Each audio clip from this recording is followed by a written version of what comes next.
Hi everyone, welcome back to the Pre-Talks series. This time we are going to be talking about codes of conduct. Professional engineers have ethical and moral responsibilities. These are often attempted to be codified by companies and professional organizations with the purpose of providing guidelines to the employees and to the members of professional organizations for responsible behavior. There is a distinction, however, between professional codes, which are usually established by professional associations like our Institute of Mechanical Engineering, and corporate codes, which are usually articulated by companies and organizations that we work for.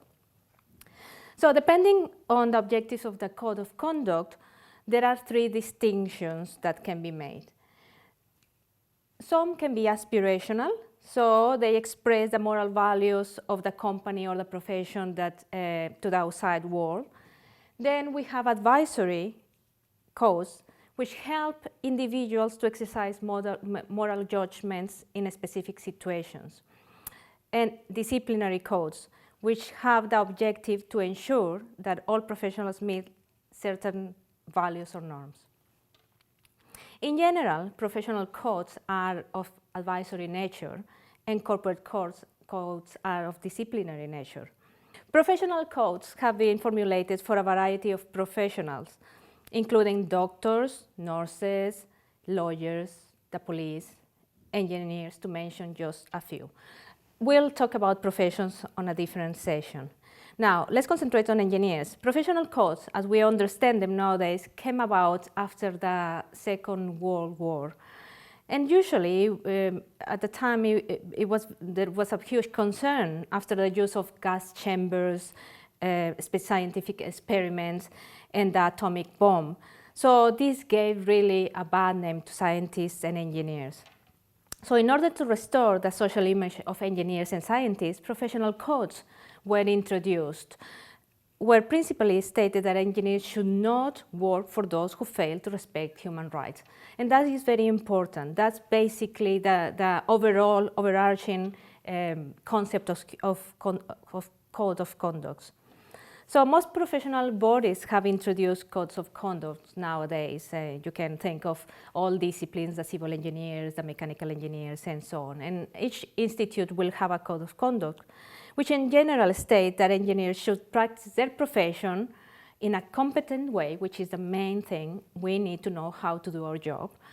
Keep up to date with our discipline, act with integrity and honesty, where commitments should be honored in an impartial way. This is the overarching principles of code of conduct. As employees, however, we have to think about corporate codes, and those include not disclosing information without consent, either from our employers or customers. And these examples of code of conduct vary from professional body to professional body. However, virtually all codes of conduct refer to social responsibility of engineers, such as safety, health, risk, the environment, sustainability, and the welfare of society. Now, corporate codes are voluntary commitments made by companies. They usually have a mission statement, which formulates the goal of the company, the core values, which express the qualities that the company considers desirable, such as honesty, integrity, and trust. And most companies also express responsibilities to stakeholders, such as consumers, employers, investors, or the neighbors, like in a specific case that we'll talk about. Norms and rules are also included in corporate codes, which aim to provide employees with guidelines on how to act on specific situations, like acceptance of gifts, fraud, conflict of interest, confidentiality, sexual harassment, etc. So overall, we have, as we explained, professional codes of conduct and corporate codes of conduct. Now, are these always good, or are there any limitations to code of conduct? So, good question, isn't it? Codes of conduct are a form of self-regulation. Sometimes they serve as a professional or organizational interest, such as improving one's image to the outside world. While the code of conduct may not be followed strictly and only amount to window dressing. So that could be a concern. Now, another objection to code of conduct is the vagueness and potential contradictions in the wording of the codes, particularly concepts such as values and the problems that this may present in concrete situations. Loyalty is another example that can be problematic. The questions are loyal to whom? The employer, the customer, the profession.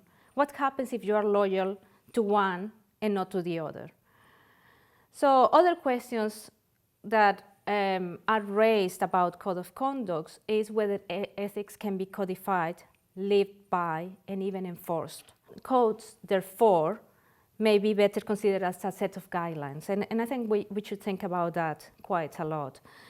They can be helpful in reaching a moral judgment, and we'll be doing that, trying to reach a moral judgment, but they are not a set of prescriptive and inflexible rules. Although the objections that we've raised and discussed show sometimes limitations, none of them are significant enough to conclude that codes of conduct are undesirable or unnecessary, actually. So finally, as engineering becomes a globalized profession, where engineers move from country to country, from place to place, from culture to culture, it raises the question of how to deal with these differences and these cultural differences and their impact on codes of conduct. Can we, as engineers across the world, formulate a globalized code of conduct and live by it and enforce it? Thank you.